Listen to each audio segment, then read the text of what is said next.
Joining me on the program now, Liberal Senator James Paterson. Senator Paterson, thanks very much for your time. Let's start with the climate debate right now. The year was meant to finish on a high, some key pieces of legislation through, but then really quite a mess last week in relation to this. How did it end up like that in your view, and can the government get it back on track in the new year, the climate policy?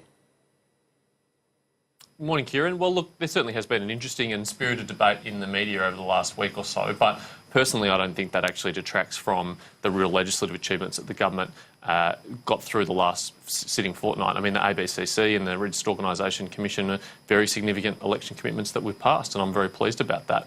There's nothing wrong with having a healthy policy debate in the media, whether it's on climate change, energy security or any other issue. I'm not too troubled by that.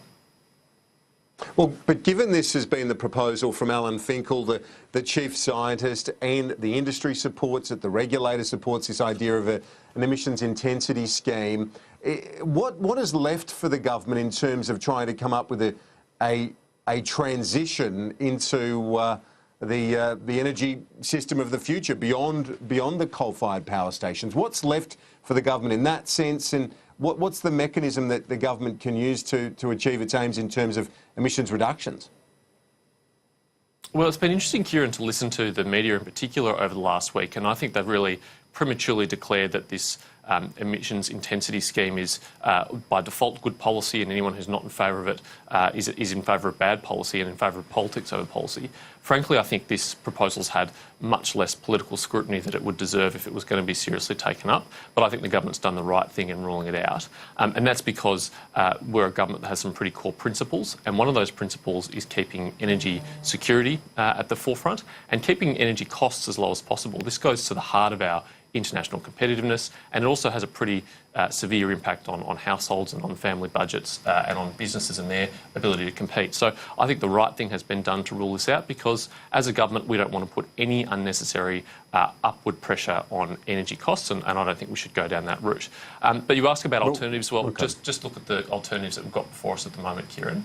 Right now, direct action through the Emissions Reduction Fund is purchasing carbon abatement at about $12 a tonne. Now, that compares to $25 a tonne under Julie Gillard's carbon tax, and it compares to about $75 a tonne under the renewable energy target. Now, our government has a renewable energy target of 23.5%.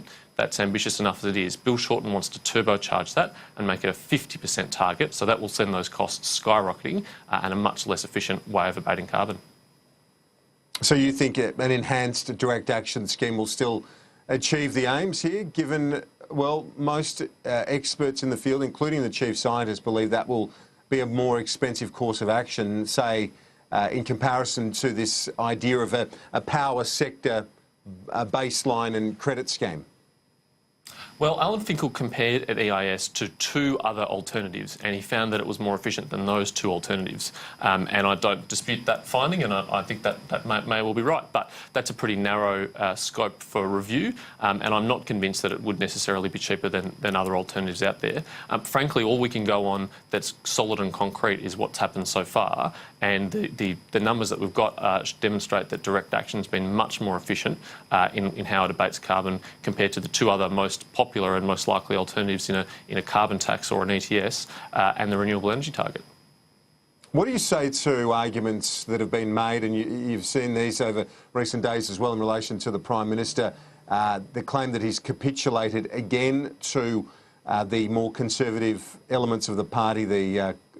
Corey Bernardi and Tony Abbott were very vocal last week. Did it make it look like the Prime Minister has once again capitulated in the face of pressure from within? I did chuckle a bit on the weekend reading some of these articles, Kieran, that it is some hard right rump of the Liberal Party that's opposed to a carbon tax or an ETS. Frankly, I don't think many of the people who are writing those articles have spent much time talking to any of my colleagues. The overwhelming vast majority of my colleagues are opposed to a carbon tax or an ETS. There's really no enthusiasm at all for that kind of carbon pricing in the coalition party room. So this idea that it is some wing or proportion of the party room that is dictating to anyone is ridiculous. So it is the overwhelming consensus view of the party. I want to ask you finally, only about a minute left, but the call from WA and Queensland for more federal spending in infrastructure this would necessitate more debt, but rates are at historically low levels. What's your view on this debate right now? Is this a way the government should be looking to boost growth into 2017? Well, we've got a plan for $50 billion of infrastructure investment at the federal level over the next 4 years. But, Kieran, I'll just point out that most state governments, their budgets are either in surplus or close to surplus. The federal government budget deficit was $39 billion last year. Predictions are that it will be similar quantum this year. So if any government around the country is in a capacity to do more investment in infrastructure, it's state governments. And if they feel that it's such an urgent priority, then they should look at their own spending and how they can reorganise that, or even look at raising revenue.